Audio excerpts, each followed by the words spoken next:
Welcome to the Matt Bernier Show.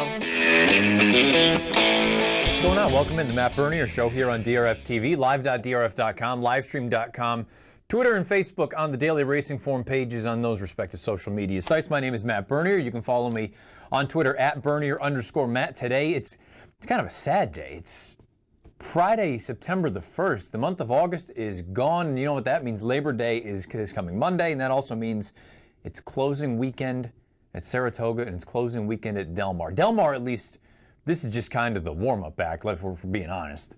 We've only got about 8 weeks until the Breeders' Cup World Championships, and they'll be back at Del Mar. So we're going to get some more Del Mar before it's all said and done. But this is closing weekend up at the Spa, which is always a bit bittersweet. I can only speak for myself. I get to this point in the year, and I kind of look at it, and I'm saying, you know what? As much as I love Saratoga, it's my favorite place, my favorite racetrack, favorite place to go. At this point, I'm good. Let's get back to Belmont. Let's get back to a more, I hate to say reasonable schedule, but a more normal, more formful schedule, not 6 days a week, because it's a grind. It's a long, long run, but it's a great run. It's a fun time. We all love Saratoga, but this is it, closing weekend.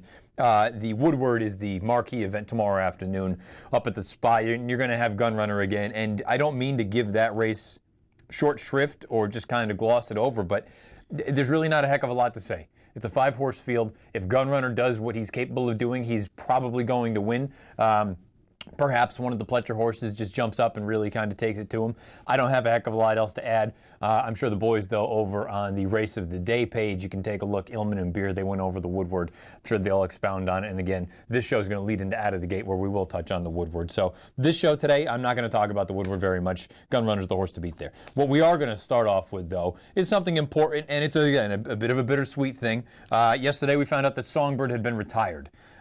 She is a fantastic filly. Let's first start off with the lifetime past performances. If you're watching along on YouTube or live.drf.com, you can see these are her lifetime past performances. She started 15 times. She was never out of the exacta. She is a neck and a nose away from being 15 for 15, perfect record. 4.6, nearly $4.7 million in earnings for Jerry Hollendorf from Fox Hill Farms. She danced every dance. She went all over the country. She was a true star in this sport. And, we'll dive into the sort of arguments for and against her after we take a look at a couple of her career highlights here momentarily, because it seems like the past 5 months anyway, maybe not even 5 months, let's just say 3 months. Past 3 months, you've had a lot of hot takes. A lot of strong opinions for or against this horse. We'll dive into what I think after we take a look at some of her best races over the course of her career. And I could maintain that one of the best races of her career was as a 2-year-old. This is in the Breeders' Cup Juvenile Fillies in 2015 down at Keeneland. Kurt Becker with the call. Tina begging her to wake up and respond. Nickname is in third, and Songbird is just rolling past the 8th pole. Has the lead by 6. Rachel's Valentina is in second.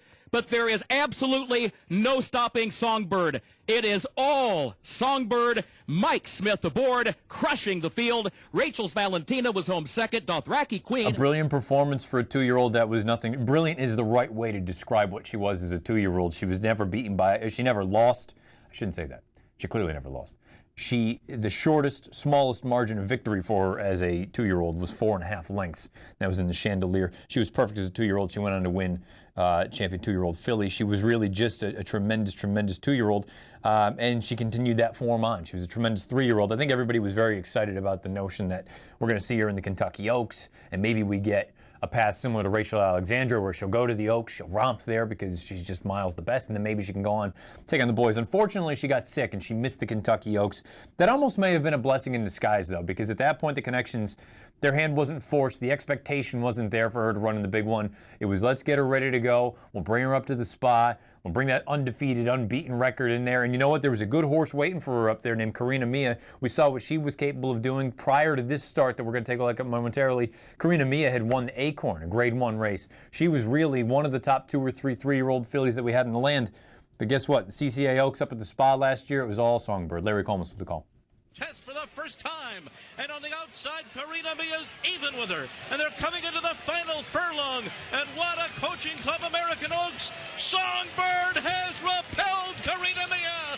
Songbird has opened up a 3-length lead. Karina Mia has been left behind. Songbird has whistled past the graveyard of champions, winning the Coaching Club American Oaks by 5 lengths over Karina. There could be an argument to be made that she broke Karina Mia that day, Songbird, simply because Karina Mia, to this point anyway, as well as she ran last weekend in the ballerina race that we'll take a look at in a little bit, as well as she ran, and now that she's with Chad Brown, she still just doesn't seem like she's got that fire, the same sort of oomph that she had prior to that race there. And again, we saw her try to take on Songbird again in the cotillion later on last year. For my money, the best race of her career came in defeat. And I understand she had everything go her way on the front end. It was a soft early pace. She was at Santa Anita, a track that's always going to be tilted towards speed, but it was on the biggest stage. It was at 1 1/8. And you had to deal with a really, really talented group of fillies and mares, including Stellar Wind, who would have been fascinating to see had she not missed the break where she would have run. Forever Unbridled, who we'll talk about in a minute. But most importantly, Beholder. Beholder, one of the great mares of the past 20 years. She tackled her. The two of them threw it down. This is last year's Breeders' Cup Distaff. Leader, Songbird facing her moment of truth past the 3/16th pole. Beholder is ahead back on the outside. Then comes Forever Unbridled, who's making a splash. Stellar Wind is not in the hunt. Beholder and Songbird, a soul-stirring duel. Forever Unbridled, 2 lengths back third. Songbird and Beholder. Beholder and Songbird, a cliffhanger that could go either way. Beholder or Songbird. For me, that was the best race of her career, and I know she lost the photo finish, and then there was all that nonsense. Basically, there's a Zapruder film of different camera angles and all this other nonsense. It is what it is. She lost the race, but she lost nothing in defeat. That was one of those efforts where just because you didn't get there first doesn't mean that you actually lost anything in the grand scheme of things. This year, as a 4-year-old, people thought possibly in her return in the Ogden Phipps, maybe she had to work a little bit harder than ideal, especially against a group like that with paid-up subscriber in there, who's nice, but she's certainly a notch or two below. And then she came back in the Delaware Handicap, and that was a race that I think that was when people started to wonder, okay, well, maybe she's lost a little bit on the fastball because, you know, that was a group of essentially mid-level claimers, and she was all out. She only won by a length, but it looked like she was in a little bit of deep water for a minute. And then we get to this past weekend. This was in the Personal Ensign, and there was a very, very talented horse in there, and I don't think anyone should overlook how good Forever Unbridled is. Forever Unbridled had to overcome not only the lack of pace, and that helped Songbird, but she really was only making the second start of her campaign this year as a 5-year-old. Let's take a look at the stretch run of this year's Personal Ensign. Mike Smith and Songbird turn for home in front. Forever Unbridled is coming down the center of the racetrack. On the inside, asking for money, running a big one, too. Songbird with a 60th to go. Forever Unbridled runs at her. Songbird inside. Forever Unbridled on the outside. A dramatic finish. Forever Unbridled has defeated Songbird. And then, obviously, yesterday we find out that she has since been retired. You've heard a number of takes and opinions on Songbird this year. I'm going to go... Look, I think she is one of the best fillies that we've had over the past 15, 20 years. And it's hard to knock a horse that all she does is show up and run first or second. And when she doesn't run first, it's only by a nose or by a neck. And I'm going to throw a bit of a curveball to the guys in the back. If we can just throw the lifetime PPs up one more time, because this is the thing that I guess it just sort of struck me. I started off for a reason with that Breeders' Cup Juvenile fillies. Look at the buyer, and I know speed figures aren't the end-all be-all. But she earned a 99 that day, and that was as a 2-year-old. My argument is not that she got any slower. It's just that she never took that giant step forward. Basically, what she was as a 2-year-old, she improved marginally. It's not as though she took that giant, step from 2 to 3 or even that step from 3 to 4. You see the 105 buyer in the distaff, that's open to interpretation. I wonder if that was just more a matter of, that's what fit for a Beholder race, so let's go with a 105. I don't mean that in a negative light. I think that's just that's how many of these figures are, brings into class, and it brings into just all different things into consideration. You got to look and see who the horses she's running against and what they normally run and all this other stuff. That would be my argument. Not that she lost anything. And I'm disappointed that she's been retired. But again, it comes down to ultimately how sound is the horse. And obviously the connections, they have her best interest in mind. If she's not sound and she's not going to be able to perform at her best going forward, then this is the right call to retire her. There is just a part of me that looks at it and says, I think people have overreacted as far as her demise, that she's just not what she used to be. I don't know that I entirely buy that. I think she is what she's always been. Very, very talented. You let her out there, she's always going to be dangerous because she can be forwardly placed. She can be outright on the lead. But there are, and I mean, again, let's just also call a spade a spade. The 2 horses she lost to are really, really good. One of them is a Hall of Famer in Beholder, and the other one in Forever Unbridled. She probably doesn't get the credit that she deserves. So, you know what, Songbird, she's always going to be one of my favorites. I loved her the minute I saw her break her maiden down at Del Mar. She went 6 furlongs that day, and she just absolutely buried the field. And I was a fanboy. This is one of those horses that if you just go in there and you're knocking these types of horses, then guess what? You're going to be very, very disappointed, and people are going to look at you and call you a grouch and a curmudgeon and all the other names in the book, because these are the kind of horses that we need to start appreciating, rather than knocking them and trying to poke holes. And again, from a gambling standpoint, it's fine to poke holes. But it's an entirely different thing to go out there and just say, nah, she was never that good. She was never that good. She was really good. She was really good. Maybe she wasn't one of the top 5 all time, but she was really, really good. On her best day, she could go out there and she could run with the best of them. And again, I don't think she necessarily lost anything as a 4-year-old. I just think she never took that step forward from 2 to 3 and that step forward from 3 to 4. Good news for her as a 2-year-old. She was just as good, if not better, than most of the older horses anyway. So hats off to Songbird. Go enjoy being a mom. Hopefully we see her babies out on the racetrack in a few years. We're going to take a break on the Matt Bernier Show. When we come back, we're going to dive into a couple races from last weekend, 3 of them to be exact, all from Saratoga. Stay with us, the Matt Bernier Show. North America's first yearling sale for horses with turf appeal is coming to Fasig-Tipton. Selected yearlings by the nation's top turf sires. The Fasig-Tipton Turf Showcase presented by Woodbine Racetrack, September 10th in Lexington, Kentucky. Where will you be? Luxair Jets is excited to announce the new, most convenient way to fly nonstop from Lexington to historic Saratoga Springs throughout the racing meet. We are now offering exclusive group packages on our luxurious private jets. Each package offers a once-in-a-lifetime experience that you can share with your friends, family, or business partners. Call for pricing and availability.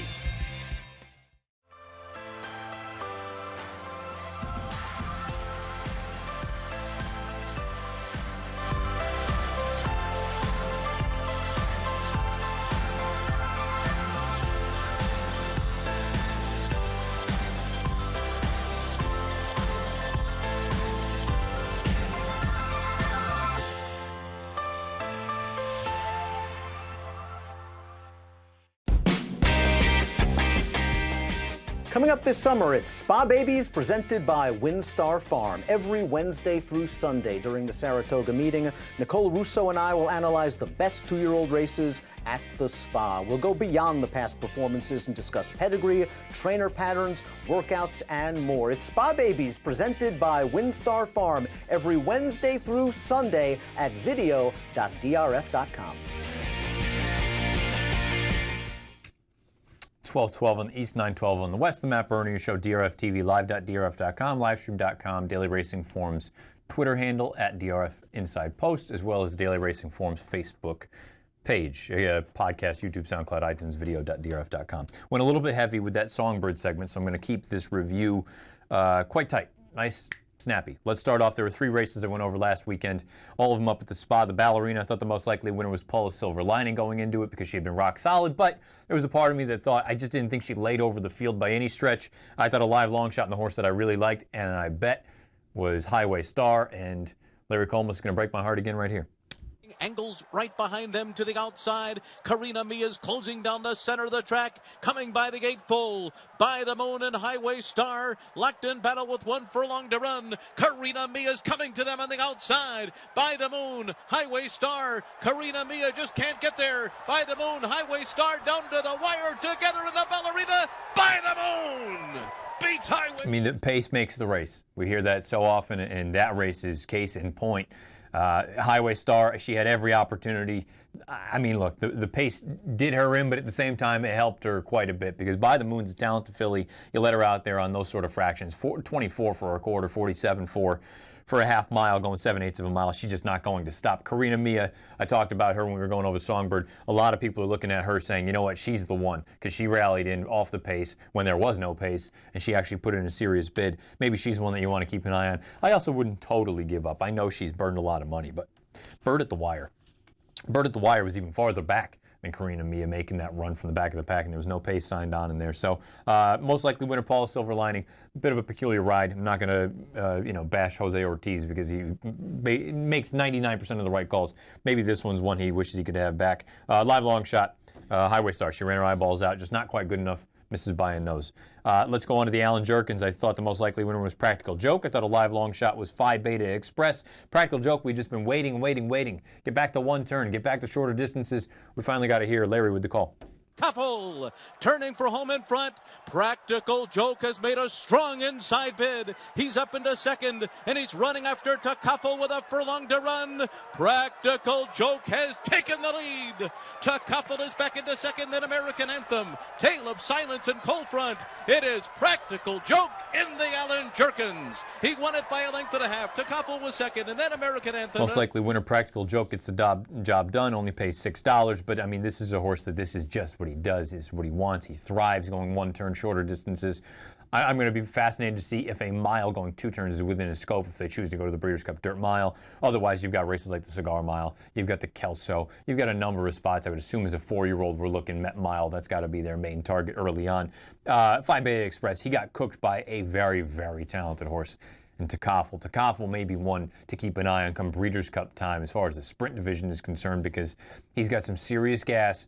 I wonder if he just went too fast too soon, and at 7/8 maybe it just kind of pushed him a little bit. You get him back to 6 furlongs down at Del Mar, and you break and you just hit the gas and go. I think he could be one that's very, very interesting come Breeders' Cup sprint time. Then the big one on Saturday, it was the Travers going in. Again, the 3-year-olds going 2 turns just seemed like a bit of a scramble thus far. I wanted a horse that was at least in form recently, and that was Gervin. Gervin won the Haskell down at Monmouth Park at the end of July. I knew he was coming into the race in good enough form, and I probably should have thought twice about it, because how often we see these horses come from Monmouth and they just don't transfer their form up to Saratoga, 2 entirely different racetracks. Nonetheless, I took a shot with him as a live long shot. But Larry, as we turn for home, we have a new leader as far as 3-year-olds are concerned. IRAP confronts him. Gunnavera comes up on the outside of them, and Taprit is 4th. Furlong to run. Mike Smith getting all from West Coast as he clings to the lead from Gunnavera. IRAP is 3rd on the inside. Taprit is 4th. It is West Coast, and he keeps on rolling. And West Coast goes wire to wire in the Travers. It was Gunnavera second. He may not be top of the class as far as Eclipse Awards are concerned. He's probably going to need to add to that. But right now, how can you not say that West Coast isn't the best 3-year-old router that we have? He may not be the most talented horse. Again, I think Practical Joke would have something to say about that. I think some other horses would have something to say about that. But how can you not say that West Coast, based on that effort right there, and again, just a completely perfect ride from Mike Smith, great plan from Bob Baffert. This is a race that didn't seem to have a lot of pace signed on early. So what do? They irrigate the field. They go right to the front. They make the front. They take a little bit of a breather going around the far turn. They extend down the lane. Big run from Gunnavera coming from off the pace and widest. Also a big run from IRAP from Doug O'Neill. Doug O'Neill he deserves an award for what he's done with IRAP, getting him slowly but surely maturing and getting into a position where he can run as well as he did in a race like the Travers. Gervin up the track. I'm not going to hold it against him. Hopefully he comes back in another spot that, makes sense for him in the spot. So West Coast for me, though, is the new leading light as far as the 3-year-old routers are concerned. We're going to take a quick break here. When we come back on the show, we're going to dive into some handicapping previews. We got 3 races to go over. We have 1 from Saratoga and 2 from Del Mar on closing weekend at both tracks, Labor Day weekend. Stay with us, the Matt Bernier Show. North America's first yearling sale for horses with turf appeal is coming to Fasig-Tipton. Selected yearlings by the nation's top turf sires. The Fasig-Tipton Turf Showcase presented by Woodbine Racetrack, September 10th in Lexington, Kentucky. Where will you be? Luxair Jets is excited to announce the new most convenient way to fly nonstop from Lexington to historic Saratoga Springs throughout the racing meet. We are now offering exclusive group packages on our luxurious private jets. Each package offers a once-in-a-lifetime experience that you can share with your friends, family, or business partners. Call for pricing and availability.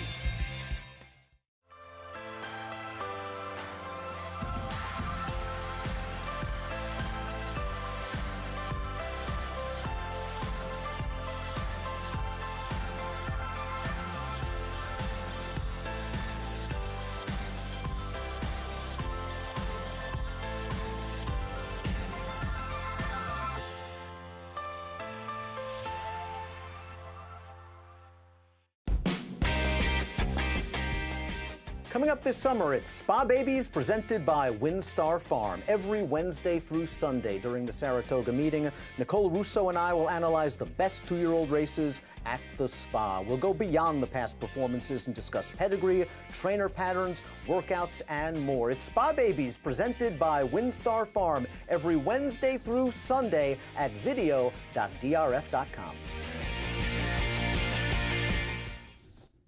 20 after 12 on the East Coast, 20 after 9 the West. The Matt Bernier Show, DRF TV. We're going to bring it home. 3 races to handicap, 1 from Saratoga, 2 from the Del Mar Thoroughbred Club on closing weekend. Let's start off up at the old spa with the Saranac. 3-year-olds are going to be going on the turf as we take a look at the field. If you are new to this show, you haven't watched it, you haven't listened to it, the far right side, those are my odds, not morning line, not anything else. That's what I think is fair value on each one of these horses in order to play them on the win end of things. The number 1 is Mr. Haverkamp, 6-1. Yoshida, 9-2. Master Plan, 12-1. Bricks and Mortar, 7-2. Voodoo Song, 10-1. Caviar Czar, 16-1. Mo Maverick, 19-1. Macarios, 13-1. Rocketry, 8-1. It's a really interesting race this year, this edition of the Saranac, because you've got unbeaten horses, you've got horses that were the bee's knees 2 and 3 starts back that are trying to sort of rebound and reclaim that kind of fading glory, and then you've also got just some wild cards in here that could be a bit of anything. Let's start off with the horse that I think is the most likely winner, and also arguably the second most likely winner. We're going to take a look back at the Hall of Fame stakes up at Saratoga. The winner is Bricks and Mortar. Bricks and Mortar is in the white and red down on the inside. On the outside, number 4 in that yellow saddle towel with the white silks, that's Yoshida. Now, Yoshida was widest and made the first move. Bricks and Mortar was allowed to save ground in the pocket. He angles out. You're going to see him swap leads a little bit here. There is no denying he's got a giant late finish here for Chad Brown. The interesting thing is going to be to see what kind of trip all these horses work out. And also, I maintain that if you reverse the trip of Bricks and Mortar and Yoshida, I don't know that Yoshida doesn't end up victorious in that spot. I think people like ones. People like to see unbeaten horses. I'm seeing a lot of people talk about Bricks and Mortar as if he could beat older horses right now, as if he's a legitimate threat in the Breeders' Cup Mile. He may be. I'm not ready to go there just yet. I need him to be more professional. I need him to beat another good field. And I need him to overcome a little bit of adversity. I know he's got that giant late finish, but, you know, things aren't always going to work out as beautifully as they did in the Hall of Fame. Yoshida, I don't know what to make of him just yet. Maybe this distance is going to be a bit of a problem for him. Maybe ultimately, and Illman was the first one to bring this up, and he may be onto something, that maybe this horse is more of a miler as opposed to a 1 1/16, 1 1/8, 1 1/4. So maybe if the distance ends up being a problem for him, then he's obviously going to have some issues tomorrow afternoon up at the old spa. I think an interesting horse, and it seems like he's going to end up being the wise guy horse. He's my pick, and he's a live long shot as well, is the number 1 horse, Mr. Haverkamp. We're going to take a look at Mr. Haverkamp's most recent race. This is up at Woodbine. And now keep in mind, he's in the yellow silks right now, about 3-4 path. He's going to absolutely blow the doors off this field. You see everyone else is all out. It's worth noting, everyone else in this field, we're talking 68 to 70 buyer kind of horses. So he's supposed to put the boots to the field. But he's never let out of first gear. He's just galloping along out there. Keep in mind, this is also his first time on turf. And also, look how far out that rail is. The rail's way, way out in this spot. That's not an easy thing to do up at Woodbine. Woodbine stretch run goes on forever and a day. If you've never been there, it is one of the more interesting things to see live and in person. The stretch seems like it just doesn't end. It just goes on and on and on and on. I think he's an interesting horse. He's my pick in this spot, Mr. Haverkamp is. I think it's a very confident placing from his connections, and hopefully you get somewhere in the, I don't know, I made him 6-1. If I can get 6, I think that's interesting. I'd like to get greedy and get 8, closer to 10, but I don't think you're going to, even with the other big names in this spot. Let's go out to Del Mar, the Del Mar Debutante. Fascinating race, fascinating race. You got a field of 8 that's likely to scratch down to 7, possibly 6. As we take a look at this field, you can see that Gas Station Sushi. I have made this line as if she is not in the race. I don't know that it's official yet, but I'm going with the indication, the impression that she's not going to run. The number 1 is Gabrielle Elizabeth, 24-1. The 2 is Moonshine Memories, 4-1. Spectator is the 3, 4-1. 5, just a smidge, 9-2.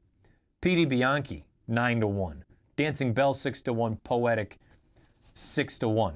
This is a race I tweeted earlier in the week. I think you're going to have multiple fillies exit this race and eventually run in the Breeders' Cup Juvenile Fillies in about 8 weeks' time down at Del Mar, because I think this is a very, very talented group. Very talented. You could make the case that over at Saratoga, when you get the spin away tomorrow afternoon, that you're going to have a very, very good group. I think these fillies at Del Mar, I think they're the legit.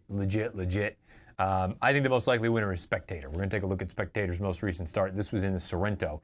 She's already taken over right now. See her down on the inside. She's much more professional, and she just draws off. She's very impressive. Keep an eye on the horse that runs second. She's in the yellow sleeves with the purple hat. That's Dancing Belle. She's the one, if you haven't been paying attention on out of the gate or you haven't been listening, I like her a lot.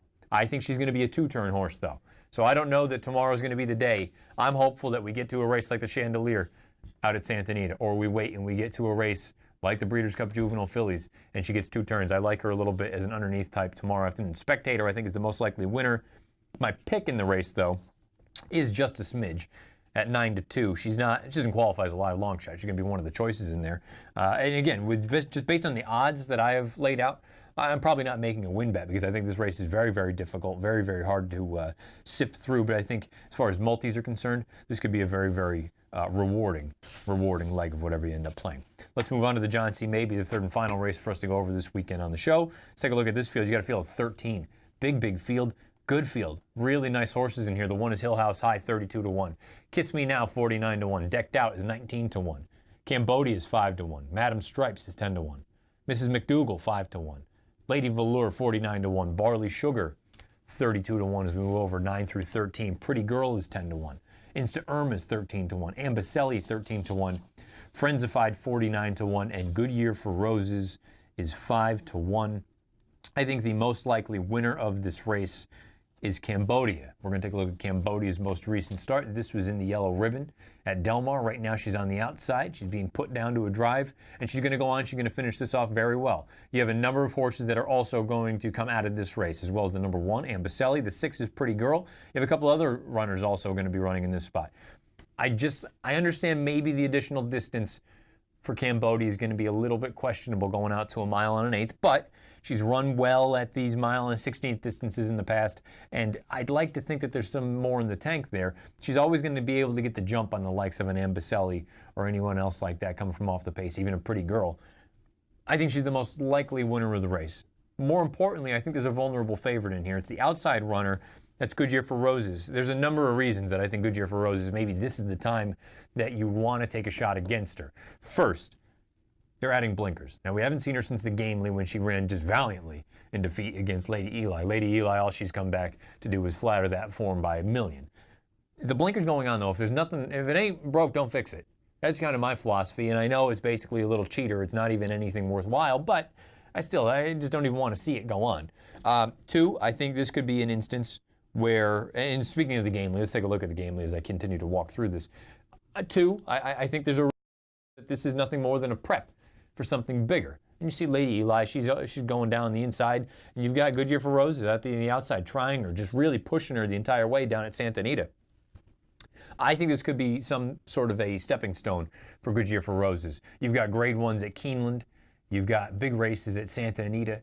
You've got all sorts of things that are still ahead of her. I find it hard to believe, no disrespect to this race, I find it hard to believe that the John C. Mabee was really the thing that these connections had circled all summer long. And the third and final reason is she's breaking from post 13 in a 13-horse field. That's not an easy thing to do. She's going to be hung wide coming out of the chute. She's going to be more likely than not hung wide on the first turn. And then she's going to have to work out some sort of a trip. I think she's very, very talented, but I think she's a bit of a vulnerable favorite in this spot. My pick in the John C. Mabee is Mrs. McDougal, second off the bench for Richard Mandela. 12:28 here on the East Coast, 9:28 on the West Coast. This has been the Matt Bernier Show. If you watched live, live.drf.com, livestream.com, Daily Racing Form's Twitter handle, or on the Daily Racing Form Facebook page. Thank you for doing so. If you check it out, podcast, as always, it's up there, YouTube, SoundCloud, iTunes, video.drf.com. Next week, I'll probably start diving into Breeders' Cup talk, because we're at that point now. The big final race will be going on tomorrow afternoon with the Woodward. We'll see if Gunrunner goes out and does what he's supposed to do. But we'll probably start breaking down some divisions as far as the Breeders' Cup is concerned. Next week, we will also have the reintroduction of the trifecta, the NFL trifecta, because guess what? Next weekend, Football's back next Thursday. The Patriots, they kick things off. Hopeful that's going to be a victory for them over the Chiefs on Thursday night. But yes, the NFL trifecta will make its triumphant return next Friday on this show. Still to come down the road, we'll be transitioning into a 2 times a week sort of show, where the first show will be a review, and then the show will maintain much of what it already is. But just something to throw out there. Date, we're still hemming and hawing, going back and forth, but that will be to come here shortly. We'll have 2 shows a week before you know it. As always, we'll throw this thing to Out of the Gate momentarily. Tomorrow, 6 o'clock Eastern. I believe it's NBCSN. I'll be up at Saratoga. We'll be going over 2 races, unfortunately, the 2 5-horse fields, but we'll be going over the Grade 1 Spinaway as well as the Grade 1 Woodward. We'll see, again, if Gunrunner is able to go out there and do what everyone thinks he's going to do and try to replicate that effort from earlier this meet in the Whitney. Enjoy closing weekend at Del Mar. Enjoy closing weekend at Saratoga. Enjoy Labor Day weekend. Be safe. Don't do anything stupid. Talk to you again next Friday. Without further ado, Out of the Gate.